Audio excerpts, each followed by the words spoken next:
नमस्कार,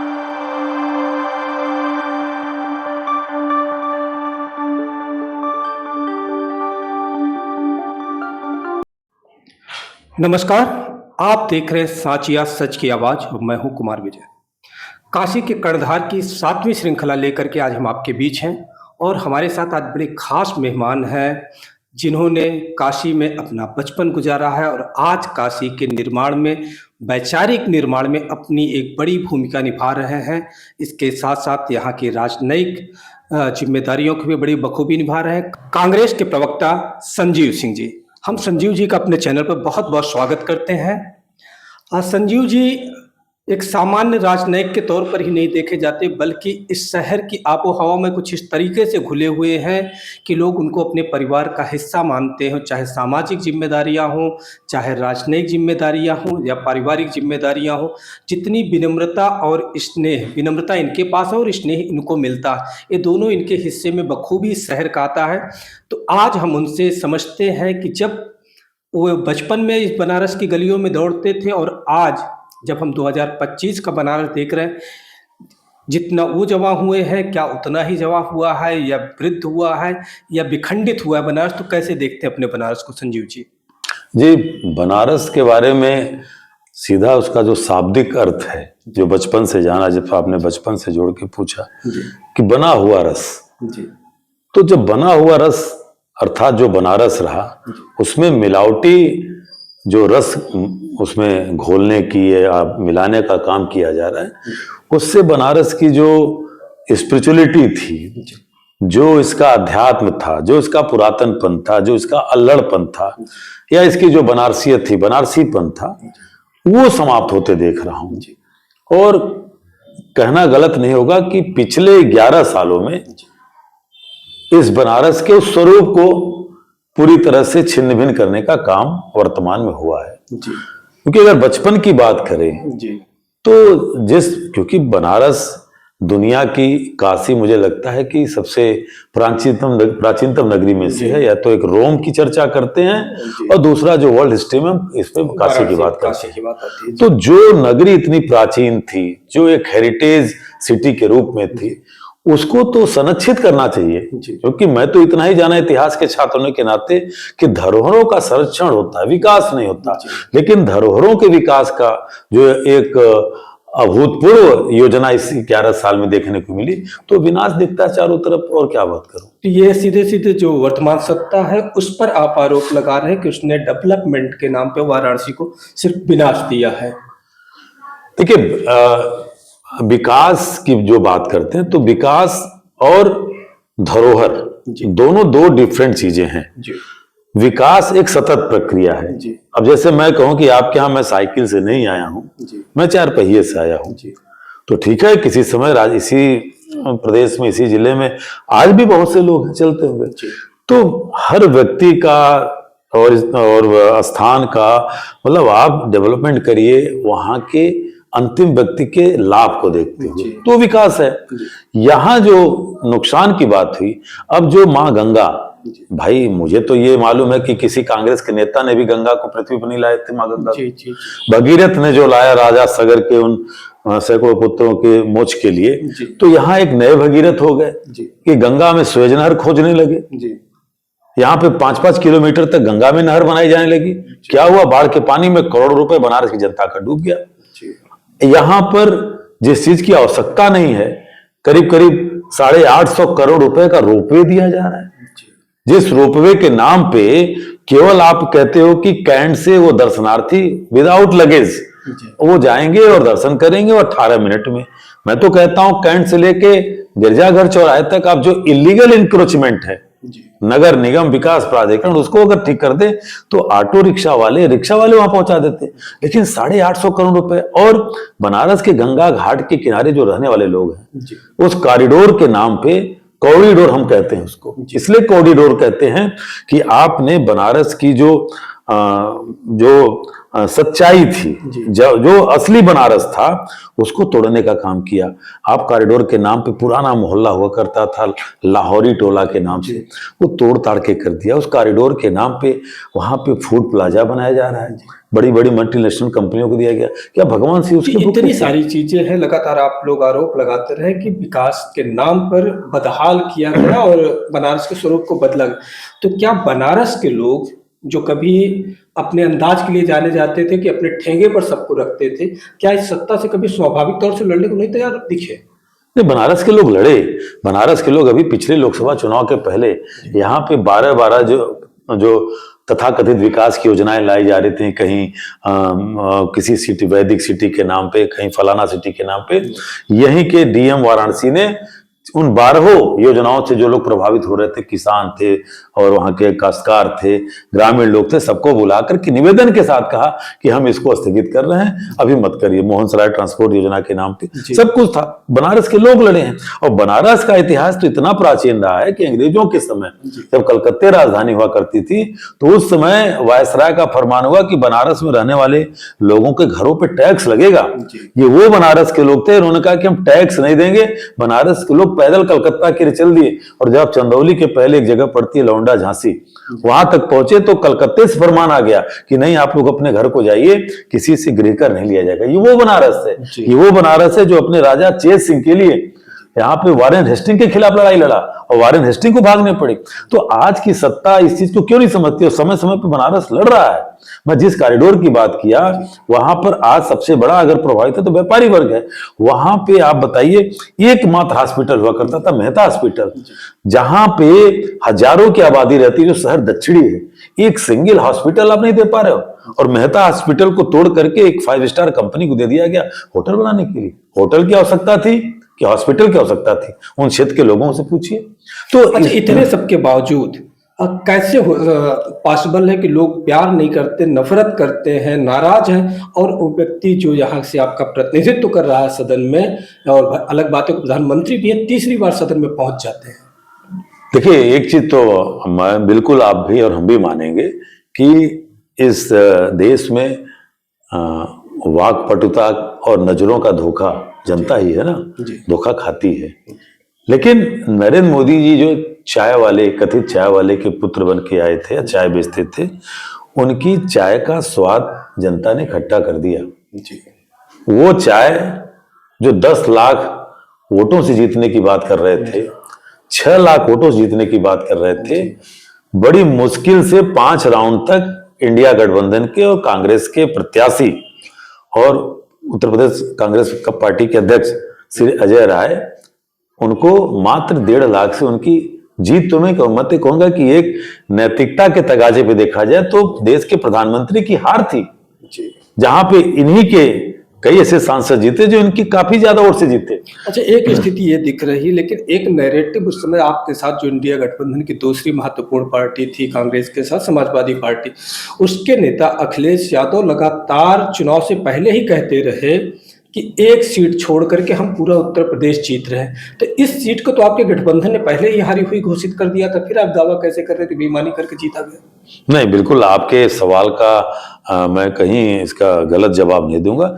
श्री अखिलेश यादव जी बिल्कुल बोले थे, और श्री अखिलेश यादव जी ही जब यहाँ पे श्री राहुल गांधी जी के साथ मोहन सराय में जब रैली हुई थी वोटिंग के एक सप्ताह लगभग पहले, तो श्री अखिलेश यादव जी ने ही कहा कि मैंने इसके पहले बयान तो दिया था कि हम इतने में इतना जीत रहे हैं, लेकिन अब मुझे आभास हो गया है कि हम ये भी बनारस की सीट भी जीतने जा रहे हैं। और ये आभास हमारी नेता श्रीमती प्रियंका गांधी जी और समाजवादी पार्टी की वरिष्ठ नेता श्रीमती डिंपल यादव जी भी आई थी, वो रैली हुई, वो पूरी तरह से भारतीय जनता पार्टी के लोगों को और खासकर नरेंद्र मोदी जी को, मैं डंके के चोट पे कह रहा हूं कि हार दिखने लगी थी। और तभी जो जननायक राहुल गांधी जी जो वोट चोरी का मुद्दा उठा रहे हैं, वो बिल्कुल किया गया है। अगर वोट चोरी न की गई होती तो नरेंद्र मोदी बनारस से सांसद न होते, देश की संसद में न बैठते, प्रधानमंत्री होना तो बहुत दूर की बात थी। जहां तक मेरी जानकारी, तकरीबन 7 राउंड तक आपके प्रत्याशी अजय राय जी जीतते हुए दिख रहे थे, और इसके बाद काउंटिंग रोकी जाने का आरोप आप लोग लगाते हैं, और डिस्प्ले वगैरह जो हमें मीडिया की टीम थी, हमारे साथ ही थे, उन लोगों ने देखा कि डिस्प्ले होना बंद हो गया। तो क्या उस दौरान कुछ किया गया? बिल्कुल किया गया। जो चुनाव आयोग की वेबसाइट थी उसको रोक दी गई, जी और रोकी इसलिए गई क्योंकि प्रधानमंत्री जी लगातार छठे राउंड तक हार रहे थे। जी उसको रोकी गई, फिर उसके बाद एकाएक बढ़त दिखाई गई, और सभी लोग इस चीज से मतलब हतप्रभ रह गए कि भाई जो प्रत्याशी हार रहा था, क्योंकि ये भारतीय जनता पार्टी के लिए, पूरे आरएसएस के लिए मैं कहूंगा कि सबसे बड़ी शर्मनाक स्थिति कि जो लोग 10 लाख से 6 लाख से जीत की ककहरे को पढ़ रहे थे, लगातार उनका प्रत्याशी आ रहा था। और आज भी कह रहा हूं कि वोट चोरी को जो जिसको लेकर के माननीय राहुल गांधी जी ने जिसे दिखाया, आप देखिए ना, वहां पे कर्नाटका में आनंद में 7,000 वोट हमारी उस विधानसभा में निकाल दिए गए जहां पे कांग्रेस को ही वोट पड़ता था, जहां से हमारे श्री बी आर पाटिल वहां से विधायक हैं। और ऐसा ही नहीं, पूरी तौर पे देखिए कई जगह राहुल गांधी जी ने इसको दिखाया कि किस तरह से वोट चोरी की। तो प्रधानमंत्री के क्षेत्र में हुआ है। राहुल जी ने एटम बम एक किया था, जिसको भी एटम बम के तौर पे किया, कि वोट चोरी का पहला मामला जहां से आया और जहां से कांग्रेस के लोग या इंडिया गठबंधन के लोग वोट चोर गद्दी छोड़ का नारा देना शुरू कर दिए, और जिसकी प्रतिक्रिया पे अब तक सत्ता से नहीं आई, बल्कि कई बार दिखता है कि सत्ता या सत्ता समर्थक लोग चुनाव आयोग की ढाल बन करके खड़े हुए हैं। अब पता चल रहा है कि हाइड्रोजन बम फोड़ा जाने वाला है, तो क्या हाइड्रोजन बम इसी सीट के लिए स्पेशली फोड़ा जाने वाला है, प्रधानमंत्री के वोट चोरी को लेकर के या देश के लेकर के? कुछ इस बारे में आप देखिए, एक बात आपने राहुल जी की कही, तो राहुल गांधी जी ने जो शानदार पीपीटी किया था, पावर पॉइंट प्रेजेंटेशन किया था, उन्होंने एक बात भी कही थी कि भारतीय जनता पार्टी ने लगभग 25 से 30 लोकसभा ऐसी थी जहां वोट चोरी के माध्यम से जबरन उनको जीत दिलाई गई। और ये 25 सीट न होती, तो मैं वही बात कह रहा हूं, बनारस भी आप इंक्लूड कर लीजिए, तो आज भाजपा की सरकार न होती, नरेंद्र मोदी जी प्रधानमंत्री न होते। और इसका खुलासा हो रहा है इसलिए कि जो सवाल पीपीटी के द्वारा राहुल जी ने किया वो तो चुनाव आयोग से था, और चुनाव आयोग का प्रवक्ता भारतीय जनता पार्टी के लोग क्यों बन गए? तो इसका मतलब कि चोर की दाढ़ी में तिनका है, और वो धीरे धीरे चीजें निकल के आ रही हैं। और निश्चित है कि जो हाइड्रोजन बम एक बड़ा खुलासा होगा, क्योंकि राहुल गांधी जी ने ऐसी जितनी बातें कही हैं, अभी एलआईसी की बात और एसबीआई की बात राहुल जी ने कही थी, जब भारत जोड़ो पदयात्रा कर रहे थे तब कहा था कि 33,000 करोड़ रुपए गौतम अडानी को, अपने मित्र को नरेंद्र मोदी जी ने देने का एलआईसी काम किया। आज उसको वाशिंगटन पोस्ट ने खुलासा किया है। तो राहुल गांधी जी चाहे कोरोना पे बात की हो, चाहे आर्थिक मंदी जब छिटी, नोटबंदी को लेकर कहा हो, और चाहे आज एलआईसी की बात, सब आ रही है सामने। राहुल जी की ये बड़ी समाजशास्त्रीय राजनैतिक समझ है, या कोई ज्योतिषी बैठा रखा है कि जितना कुछ बोलते हो सब सही हो जाता है? नहीं, राहुल गांधी जी की एक कमी जरूर अपने बारे में रही कि उन्होंने कभी गलत प्रचार अपना नहीं किया। एक एंटायर पॉलिटिकल साइंस वाला व्यक्ति कम से कम जो आप एक प्रकरण पर आए, हम लोग भी इतना दिन पढ़े, पॉलिटिकल साइंस समझते रहे, लेकिन एंटायर पॉलिटिकल साइंस क्या है, कुछ आप बता सकते हैं इसके बारे में? अब आप तो हमारे क्योंकि मैं स्पष्ट कर दूं अपने दर्शकों को कि संजीव सिंह जी हमारे सीनियर भी रहे हैं विश्वविद्यालय के जीवन में, तो इसलिए मेरे पास थोड़ा सा हक है कि मैं विषयांतर करके भी कुछ चीजें पूछ सकता हूँ। नहीं, बिल्कुल। मैं तो अपने यूनिवर्सिटी के सीनियर्स रहे हूँ, अपने बैचमेट रहे हूँ, जूनियर रहे हूँ, मैं कई बार तो उनसे राजनीतिक दायरे से हटकर के बात करता हूँ, क्योंकि पहले वो हमारे दोस्त रहे, हमारे सीनियर रहे, हमारे अनुज रहे, और बिल्कुल हक बनता है। और इस चीज को लेकर के हम सब हतप्रभ होते हैं कि जिस एंटायर पॉलिटिकल साइंस के विद्यार्थी के रूप में वाराणसी के सांसद, देश के प्रधानमंत्री जी चर्चा करते हैं, मैं तो समझता हूँ कि इनके साथ कोई एक पढ़ा हुआ क्या बैचमेट नहीं मिला। जैसे आपने कहा कि मेरे सीनियर रहे, तो कोई एक व्यक्ति तो कह देता कि मैं नरेंद्र मोदी जी का सीनियर था, या आपकी तरह कह देता कि मैं उनका जूनियर था। एक बैचमेट नहीं दिखता, एक नरेंद्र मोदी जी को एंटायर पॉलिटिकल साइंस पढ़ाने वाला कोई प्रोफेसर नहीं मिलता। अरे भाई, मैं तो दिल्ली यूनिवर्सिटी ने अपने आप इस चीज को रोक क्यों लगा दी कि हम उनकी जो है मार्कशीट नहीं दिखा देंगे? ऐसी यूनिवर्सिटी को तो गौरवान्वित होना चाहिए। जैसे राहुल गांधी जी को तमाम यूनिवर्सिटियों में बुलाया जा रहा है, वैसे नरेंद्र मोदी जी को बुलाया जाना चाहिए कि साहब डीयू के ये पूर्व छात्र है, बहुत हम गौरवान्वित महसूस करते हैं कि यहाँ का छात्र देश का प्रधानमंत्री है। इसमें क्या दिक्कत है? तो इसका मतलब देश की जनता जानती है। और एफिडेविट पे वही नरेंद्र मोदी जी हैं। एक और खुलासा कर दूं, जब 2014 में यहाँ पे लोकसभा का चुनाव लड़ने आए थे, तब पहली बार, मेरी मां समान है, उनसे मेरी पूर्ण सम्मान के साथ मैं अपनी बात को रखूंगा, श्रीमती जसोदा बेन की चर्चा नहीं की थी जी पहली बार। जी 2014 में जब लोकसभा बनारस से लड़ने आए, जी तो पहली बार पत्नी के कॉलम में श्रीमती जसोदा बेन का नाम डाला। उसके पहले जब गुजरात से विधानसभा लड़कर के मुख्यमंत्री होते थे, तो कभी भी पत्नी के कॉलम में या पत्नी का जिक्र तक नहीं किया एफिडेविट। ओके जी। तो चलिए, कम से कम बनारस ने एक उपलब्धि दी कि मतलब उनके परिवार को बसा दिया, वो वर्चुअल ही रहा हो। खैर, मैं परिवार पे नहीं जाऊंगा, वो हमारा विषय नहीं है। अच्छा, चूंकि आपके सांसद हैं, तो बतौर प्रधानमंत्री लगातार तमाम समर्थक उनके कहते हैं कि उन्होंने पूरी दुनिया में भारत का डंका बजाया है। आप कभी गौरवान्वित महसूस करते हैं या कैसे देखते हैं कि आपका सांसद जो प्रधानमंत्री है, दुनिया में डंका बजा रहा है कि नहीं? देखिए, राजनीतिक विचारधारा के रूप में बिल्कुल हम उनके साथ नॉर्थ पोल साउथ पोल के रूप में, इसमें कोई दूरी नहीं है और कोई दूसरी बात नहीं कर सकता, वो रहेगा भी। क्योंकि जो आरएसएस लगातार देश को तोड़ने की बात कही, जिसके शिष्य होने का और संघ का कार्यकर्ता होने का बात प्रधानमंत्री जी ने कही है लाल किले की प्राचीर से, इसलिए कि जिस आरएसएस का आजादी के आंदोलन में योगदान नहीं था, राष्ट्रपिता महात्मा गांधी की हत्या में षड्यंत्र रचने का काम किया गया था, इतना ही नहीं, 3-3 बार जिस आरएसएस ने माफी मांगी अपने कृत्यों पे, तो उस आरएसएस की सोच से प्रधानमंत्री जी के लोग यहाँ पे जो कार्य किए हैं, चुनाव जीतना और हारना दूसरा हो सकता है। गौरवान्वित होने की बात जो आपने कही, तो बिल्कुल हर एक काशीवासी इस पे गौरव प्रदान करता है कि हमारा सांसद देश का प्रधानमंत्री है। लेकिन जब देश का प्रधानमंत्री उस बनारस को ही नहीं समझ पाया, बनारस में जब कम्युनल हार्मोनी को जोड़ने की बात आती है, तो प्रधानमंत्री जी के लोग क्या कर रहे हैं? यहाँ की सबसे, मैं तो कहता हूं कि पूर्वांचल की सबसे पुरानी मंडी है दाल मंडी है। दाल मंडी को एक निगाह से क्यों देखी जा रही है? वो मुसलमानों की है। मैं कहता हूं कि दाल मंडी के बारे में जो पुराने बनारस के लोग हैं, कभी चर्चा करिएगा, तो बनारस का जो व्यापारिक हब था, यहाँ आप थोड़ा सा स्पष्ट करें, आप क्या कहना चाहते हैं कि सत्ता दाल मंडी को सिर्फ इसलिए तोड़ना चाहती है, हटाना चाहती है कि वहां मुसलमान बाहुल्य है, मुसलमानों के प्रति घृणा की दृष्टि से देखते उसको हटाना चाहती है? देखिए, मैं इस बात को दो तीन उदाहरणों से समझाना चाह रहा हूं। दाल मंडी के बगल में जो यहाँ पे स्वर्ण आभूषण का कार्य करते हैं, सुड़िया एक जगह पड़ती है, उसके बगल में गोला दीनानाथ पड़ता है, उसके बगल में राजा दरवाजा पड़ता है, दवा मंडी। मैं जो समझाना चाह रहा हूं कि करीब करीब वो 3 से 4 किलोमीटर के रेडियस में बनारस जो जाना जाता है, अगल बगल के पूर्वांचल के एक तरह से आप कैपिटल कह सकते हैं, मार्केटिंग कैपिटल है, व्यापारिक कैपिटल कह सकते हैं, वहां से वो चलता है।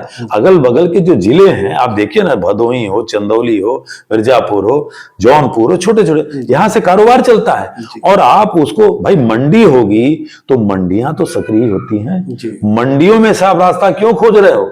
आप रोपवे दे रहे हो, आप रोड जो मैं कह रहा हूं, ठीक है, जहां इंक्रोचमेंट आप तोड़िए, चौड़ीकरण करिए।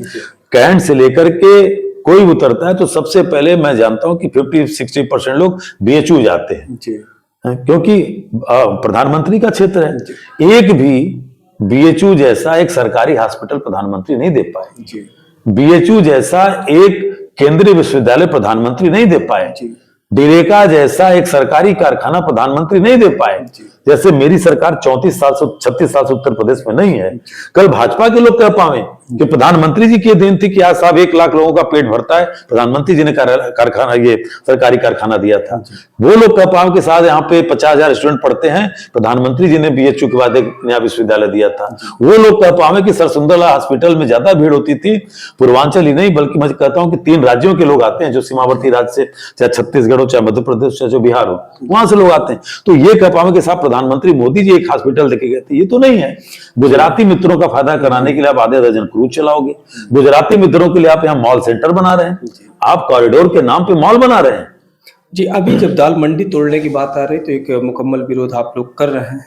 इससे पहले जहां तक मेरी जानकारी, यहाँ गांधी के विचारों पर चलता हुआ एक संस्थान था, सर्व सेवा संघ, जहां करोड़ों की संख्या में किताबें थी जो सिर्फ गांधी पर नहीं थी, पूरे समग्र राजनीति पर थी।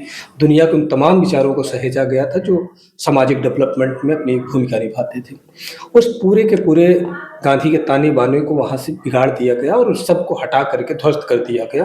और अब उस पर पता चला कि कुछ नया कंस्ट्रक्शन हो रहा है, वो भी मार्केटिंग हब टाइप का। तो जब गांधी उजाड़े जाते हैं तो क्या इस बनारस को कोई तकलीफ नहीं होती? उनका अपना गांधी अपने अगर प्रधानमंत्री को लेकर के गर्व कर सकता है एक शहर, तो एक राष्ट्रपिता के समाधि स्थल, जो वर्चुअल समाधि स्थल है जहाँ से विचार चला करते थे, उसको लेकर के कभी लड़ने को क्यों नहीं उतर जाता है सड़क पर?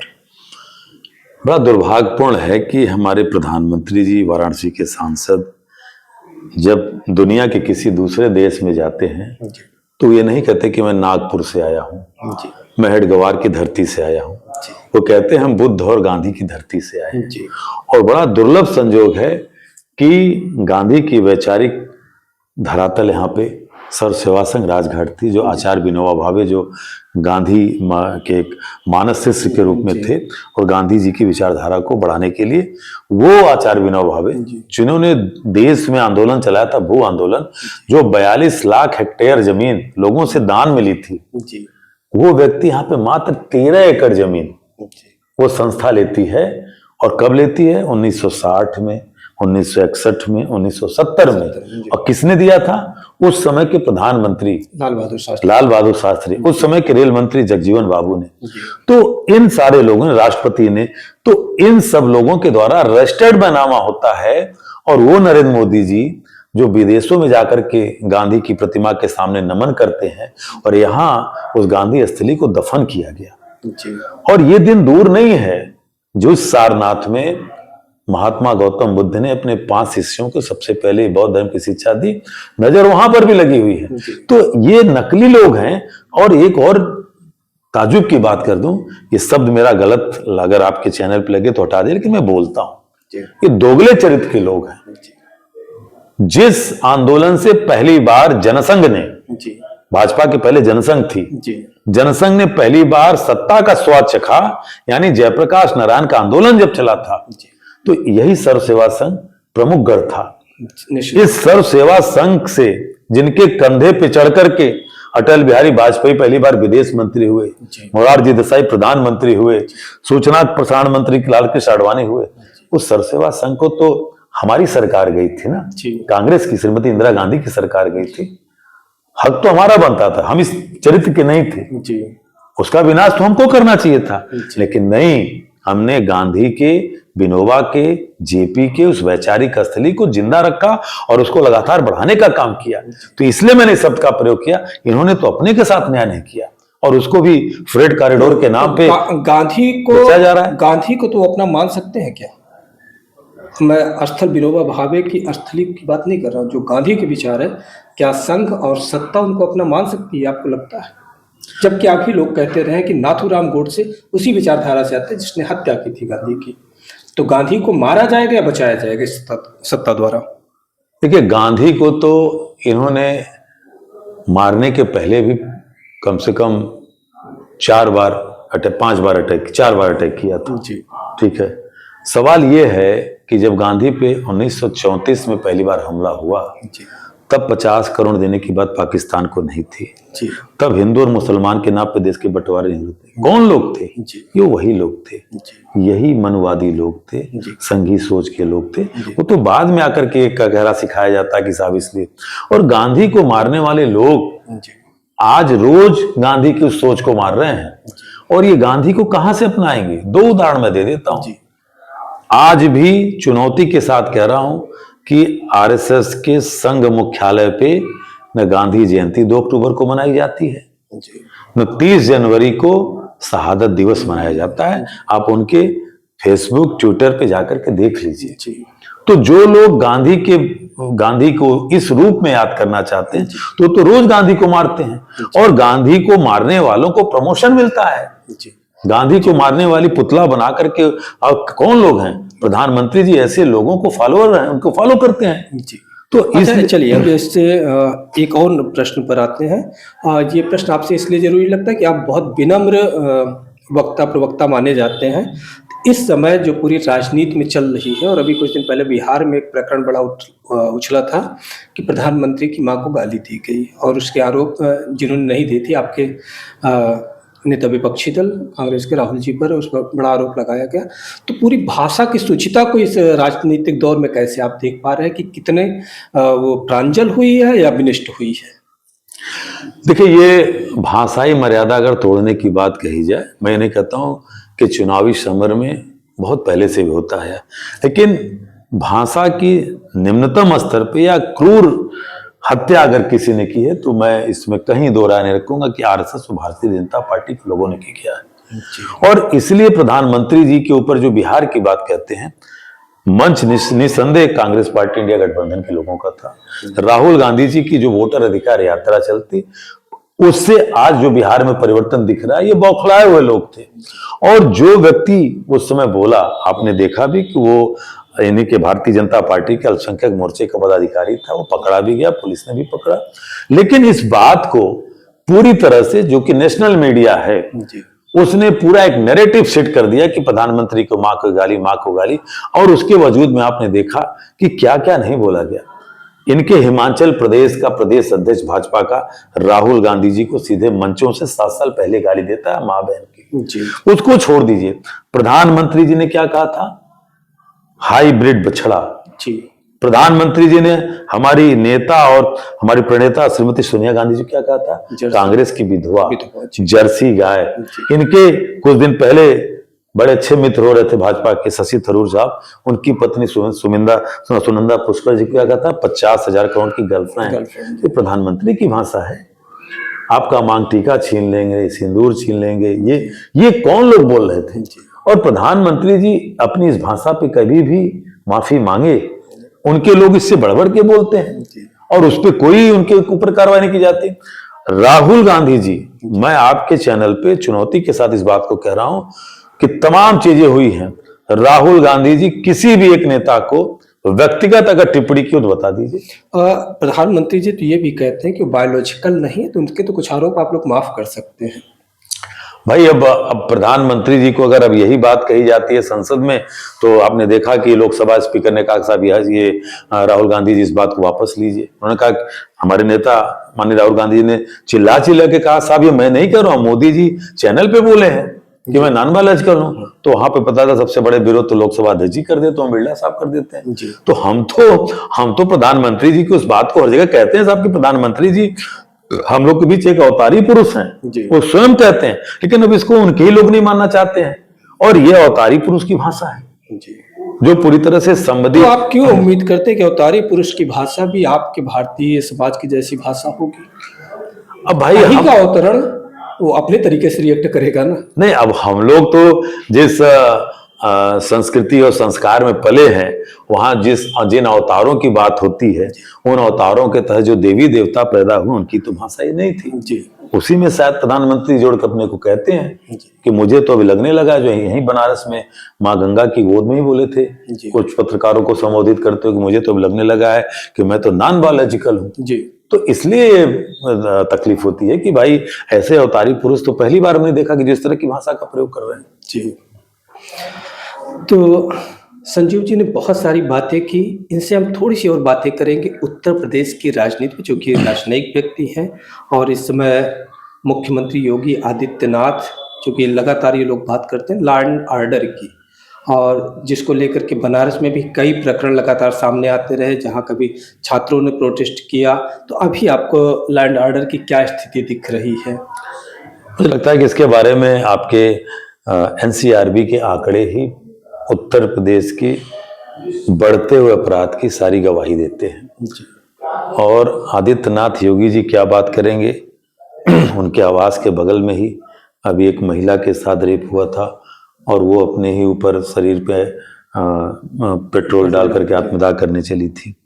सारी बातें छोड़ दीजिए, अभी हरिओम वाल्मीकि को लेकर के मारने वाले लोग कह रहे थे, जब उस शख्स ने कहा कि राहुल गांधी जी बचा लीजिए, तो लोगों ने कहा कि जानते नहीं हो, हम बाबा के लोग हैं। बाबा के लोग मतलब आपके सामने लगी है हमारे संविधान निर्माता बाबा साहब अम्बेडकर के नहीं, बाबा योगी आदित्यनाथ के लोग हैं। वहां पे क्या हुआ, हाथरस की घटना में जहां एक दलित बेटी के साथ गैंगरेप हुआ और गैंगरेप के बाद उसके परिजनों को लाश तक नहीं मिली और पुलिसिया लाठी भांजते आधी रात को मिट्टी के तेल और किरासन जला करके उसको जला दिया गया। इसी उत्तर प्रदेश में आपको ख्याल होगा कि बुलंदशहर में एक कर्तव्यनिष्ठ दरोगा सुबोध सिंह भारतीय जनता पार्टी के लोगों ने पीट पीट के मार डाला और फर्जी गोकसी केस जो कि गाय भी काट के आया, तो पूरे अभी कोर्ट का फैसला आया है। अच्छा, गौकसी के नाम पर मॉब लिंचिंग की कई घटनाएं आई, लेकिन कभी कोई ऐसा प्रकरण नहीं आया कि इसमें जो मॉब लिंचिंग करने वाले लोग हैं, जिसका आरोप भी लगता रहा तमाम संगठनों पर, उनके खिलाफ कभी कोई सत्ता की तरफ से कार्रवाई का कुछ बहुत ठोस मामला सामने नहीं आया। कैसे होगा जब सत्ता संरक्षण तो लोगों को, आम व्यक्तियों को कानून अपने हाथ में लेने की छूट दे दी गई है संगठन के नाम पर?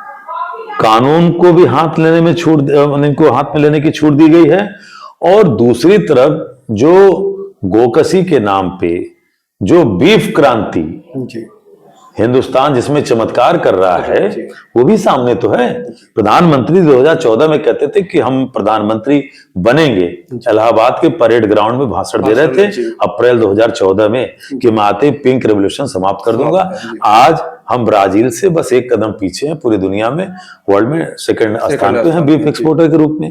और कौन कौन लोग हैं जो प्रमुख एक्सपोर्टर हैं, वो भारतीय जनता पार्टी को चंदा देते हैं, जो इलेक्टोरल बॉन्ड में सब कुछ सामने आया। तो पहले तो ये वो बताएं कि जो गाय को माता मानते हैं और गाय को काट के बेचने वालों से चंदा लेते हैं, और दूसरी तरफ मॉब लिंचिंग के नाम पे मुसलमानों को पीट पीट के मारने वालों को, यही हमने अभी बुलंदशहर घटना बताई, जिनको जिला पंचायत का वो पता चलता है कि उसको पदाधिकारी बनाते हैं, टिकट तक देते हैं। इसमें एक प्रकरण आता है, ज्यादातर जो बड़े बीफ एक्सपोर्टर हैं हिंदू समाज के हैं, और उनकी कंपनियों के नाम इस तरीके से रखे गए हैं कि लोगों को भ्रम होता है कि मुस्लिम है, अल अमीरात, अल अरब, इस टाइप के कुछ, अल अनान है, अल कबीर है, अल अमीरात है, तो ये ऐसे तमाम है। दूसरी चीज है कि मैंने कई बार, मेरा एक वीडियो भी चला, अब उसकी काट लोग निकालते हैं, लेकिन वो दूसरे कंपनियों के नाम लेते हैं जिनके मालिकान मुस्लिम्स हैं। मेरा ये कहना है कि जब भारत सरकार अगर ऐसे एक्सपोर्ट के लाइसेंस देती है, इन चीजों को देती है, तो विजन क्लियर रखिए ना। आप मुर्गा मछली बेचने वाले को लाइसेंस देते हो, तमाम हिंदू भी काटता है, तो वो भी दोषी नहीं होता। तो जब आप बीफ को एक्सपोर्ट कराने में, नरेंद्र मोदी जी, आप दुनिया के दूसरे नंबर के देश बन सकते हो, तो बिजनेस कोई भी करे, लेकिन आप जब एक धर्म को लेकर के गाय को माता मानते हो और मुसलमानों को मॉब लिंचिंग के नाम पे मारते हो, तो गोकसी का नाम पे बीफ क्रांति मचाने वाले ऐसे हिंदुओं से चंदा क्यों लेते हो जो बीफ की कंपनी चला रहे हैं? यही इनका दोगला चरित्र है ना, और इसी को हम बार बार कहना चाहते हैं। और यहां लेकर के जब इस चीज की चर्चा होगी तो बिल्कुल उसका विरोध करेंगे, क्योंकि जो कोई ये चीजें व्यापार में हैं, आप सावन का महीना आ जाए, कहेंगे साहब मीट बंद कर दीजिए। क्यों भाई? अगर आप मीट बंद करते हो, KFC जैसा प्रोडक्ट आपके शहर में है, दिन में हजारों नॉनवेज के आइटम बेचता है, उसको बंद करो। और क्यों? बाबा विश्वनाथ, बाबा भोलेनाथ, कांवड़ ढोने वाले हो या जो भी लोग हों, मैं उनकी श्रद्धा पे सवाल नहीं करता, क्या केवल इससे नाराज हो जाते हैं कि साहब मीट क्यों बिक रहा है, मुर्गा क्यों बिक रहा है, मछली क्यों बिक रही है? शराब से खुश हो जाते हैं क्या? KFC जैसे संस्थानों और तमाम ऐसे 5 स्टार 3 स्टार होटलों में जहां नॉनवेज बिकता है? नहीं, क्योंकि सस्ती लोकप्रियता के लिए ऐसा काम भारतीय जनता पार्टी के नेता करते हैं। अगर इनके अंदर तनिक भी सच्चाई है तो थोड़ा बंद करा दीजिए, ये नहीं करा सकते। अच्छा, ये जो विभाजन के लगातार बीज बोए जाते हैं पॉलिटिकल आंगन में, इसका क्या देखते हैं कि इसका परिणाम क्या होगा? क्या जो हमारी गंगा जमुनी तहजीब रही है वो कल को पूरी तरह से विनष्ट हो जाएगी या इसे बचा ले जाएंगे? देखिए, चूंकि छात्र जीवन से लेकर के अब तक हम लोगों ने जो है गांधी जी को, पंडित जवाहरलाल नेहरू को, डॉक्टर लोहिया को, ऐसे तमाम लोगों को पढ़ा, और छात्र जीवन में तो मौके कम मिले, इधर ज्यादा हम लोग जब आते हैं तो जिस संस्था का जन्म ही हिंसा से हुआ, जिस संस्था का जन्म ही नफरत से हुआ, वो कभी भी प्रेम की बात नहीं करेंगे। और मैं बार बार ये दो लाइन की स्लोगन मैं हर जगह कहता हूं कि इस जहां में प्यार महके जिंदगी बाकी रहे, इस जहां में प्यार महके जिंदगी बाकी रहे, ये दुआ करो दिलों में रोशनी बाकी रहे। क्या बात है। तो ये संजीव जी हैं जो दिलों में रोशनी बाकी रहे है की बात कर रहे हैं। और कबीर के आंगन से अगर इस तरह की बात उठती है, कबीर का भी शहर है, जितना भगवान विश्वनाथ का शहर है, महादेव का शहर, उतना ही शहर कबीर का भी है, उतना ही बुद्ध का भी है। और अगर हर दिल में रोशनी की बात यहाँ से संजीव जी के मुंह से उठती है तो अच्छी लगती है। इस बात को दूर तक जाना चाहिए। आज उन्होंने तमाम मुद्दों पर हमारे साथ बात की, हम उनके बहुत आभारी हैं। और काशी के कर्णधार के तौर पे हम उनका बहुत सम्मान करते हैं। बहुत बहुत शुक्रिया। नमस्कार।